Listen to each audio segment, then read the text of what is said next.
Alright, let's look at this question. The equation ax squared minus 12x plus 12 is equal to 0 has exactly one solution for which of the following values of the constant a, right? Now, the problem here is that, without knowing a, I can't really, simplify this equation, in terms of multiples of uh,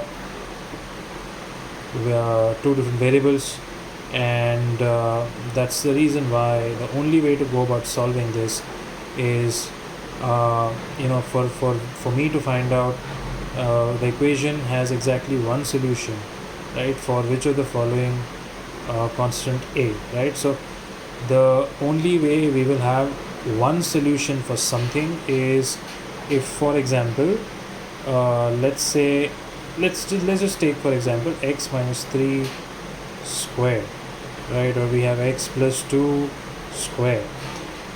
These are one type of quadratic equations. The other type of quadratic equation is, let's say, x minus 1 into x plus 2, for example, is equal to 0, right? Now the difference between this type of quadratic equation and this type of quadratic equation is that this one will have two different solutions. Here x can be plus 1, which will lead to the whole thing being 0, and x can also be minus 2, which will also lead to the whole thing being 0.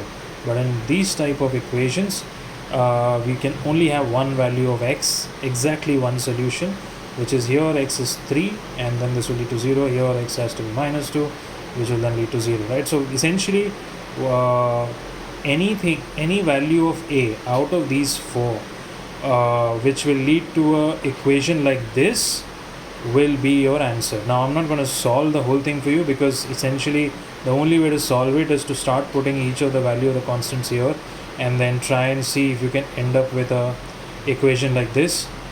Whichever option you end up with with the equation looking something like this will be your right answer.